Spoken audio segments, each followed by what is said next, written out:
हमारी पृथ्वी सौरमंडल की सदस्य है।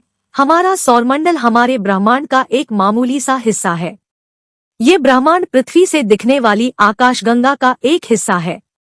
बचपन से लेकर आज तक हम विज्ञान, पृथ्वी, आकाश, चांद, सूरज और दूसरे तारों के बारे में यही किस्से सुनते रहे हैं। वैज्ञानिक ये मानते हैं कि दुनिया में सिर्फ हम ही नहीं, बहुत से ब्रह्मांड हैं, क्योंकि आकाश अनंत है। इसका कोई और छोर नहीं। न हमने इसको पूरा देखा है, न जाना है, न समझा है। तो आखिर यह कैसे कह सकते हैं कि हमारे जैसे कई ब्रह्मांड हैं? असल में ये ख्याल सदियों पुराना है कि हमारे ब्रह्मांड जैसे दूसरे ब्रह्मांड हैं। सबसे पहले 16वीं सदी में कोपरनिकस ने ये कहा था कि पृथ्वी ब्रह्मांड के केंद्र में नहीं है। कुछ दशक बाद दूसरे यूरोपीय खगोलविद गैलीलियो ने अपनी दूरबीन से देखा कि सितारों से आगे भी सितारे हैं। 16वीं सदी के आखिर तक आते आते इटली के मनोवैज्ञानिक गियोर्दानो ब्रूनो ने पक्के तौर पर कहना शुरू कर दिया था कि आकाश अनंत है और हमारी जैसी दूसरी कई दुनिया इसमें बसती है। 16वीं सदी से 18वीं सदी तक आते आते दूसरे ब्रह्मांड के ख्याल ने इंसान के दिल में पुख्ता तौर पर जगह बना ली थी। 20वीं सदी में आयरलैंड के एडमंड फोर्नियर ने ऐलान कर दिया कि आकाशगंगा में बहुत से ब्रह्मांड बसते हैं। अब वैज्ञानिकों के इतने विचार हैं कि मसला हल होने के बजाय और मुश्किल हो जाता है। तस्वीर साफ होने की बजाय और धुंधली हो जाती है। असल में हमारे अलावा दूसरे ब्रह्मांड है, इसका पता लगाना मुमकिन ही नहीं, क्योंकि इन्हें हम देख ही नहीं सकते। वहां तक पहुंचना तो खैर असंभव है। हमारा ब्रह्मांड केवल 138 करोड़ साल पुराना है, तो बाकी के ब्रह्मांड अगर हैं तो वो इतने प्रकाश वर्ष से ज्यादा दूरी पर है कि इतने दूर की वहां की रोशनी नहीं पहुंच सकती।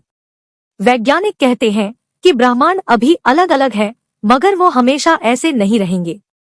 एक वक्त ऐसा आएगा जब वो एक दूसरे के करीब आएंगे, एक दूसरे में मिल जाएंगे।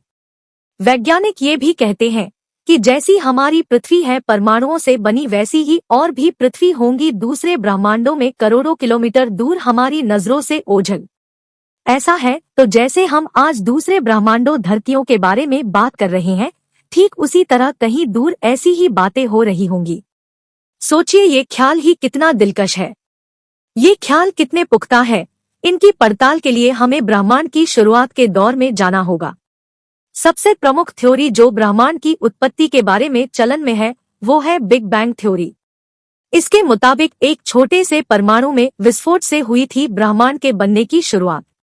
इसके बाद इसका विस्तार होता गया और आज इसका कोई और छोर हमें नहीं मालूम। बिग बैंग थ्योरी के हिसाब से भी एक नहीं कई ब्रह्मांड होने चाहिए जो एक दूसरे से बहुत दूर हैं।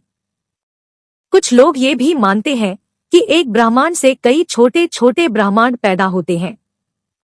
ये कुछ उसी तरह है कि जैसे कोई सितारा ब्लैक होल में समा जाए, मगर नए ब्रह्मांड इसी ब्लैक होल से निकलते हैं, जिनका धीरे धीरे विस्तार होता जाता है। कई ब्रह्मांड को लेकर वैज्ञानिकों के बीच 5 तरह की थ्योरी चलन में है। इनमें से कोई कहती है कि बिग बैंग से दूसरे ब्रह्मांड पैदा हुए। वहीं कोई ये कहती है कि ब्लैक होल की घटना के ठीक उलट प्रक्रिया से नए ब्रह्मांड पैदा हुए। एक और थ्योरी ये भी कहती है कि बड़े ब्रह्मांड से दूसरे छोटे ब्रह्मांड पैदा हुए। वहीं कोई ये कहती है कि ब्लैक होल की घटना के ठीक उलट प्रक्रिया से नए ब्रह्मांड पैदा हुए। एक और थ्योरी ये भी कहती है कि बड़े ब्रह्मांड से दूसरे छोटे ब्रह्मांड पैदा हुए। मुश्किल ये है कि इनमें से किसी को भी सच की कसौटी पर कसा नहीं जा सकता, क्योंकि दूसरे ब्रह्मांड अगर है भी तो हमारी पृथ्वी से इतनी दूर की उनकी मौजूदगी की सच्चाई परखी नहीं जा सकती। हाँ, मगर इन सिद्धांतों को कसौटी पर कसकर जरूर ये कहा जा सकता है फला थ्योरी सही है या गलत। आमतौर पर वैज्ञानिक अब ये मानने लगे हैं कि हमारे ब्रह्मांड जैसे कई और ब्रह्मांड हैं। वो कितने हैं, कितनी दूर हैं, ये बताना मुश्किल है। असल में किसी भी खगोलीय घटना के लिए जरूरी है कि उसके लिए भौतिक विज्ञान का कोई सिद्धांत हो। भौतिकी के कई सिद्धांत जो पृथ्वी पर लागू होते हैं, वो किसी और ब्रह्मांड में लागू होंगे, ये जरूरी नहीं है। इसीलिए वैज्ञानिक बहुत दिनों से थ्योरी ऑफ एवरीथिंग तलाश रहे हैं, यानी भौतिकी के कुछ ऐसे बुनियादी नियम जो हर जगह हर हालात में लागू हो जाएं।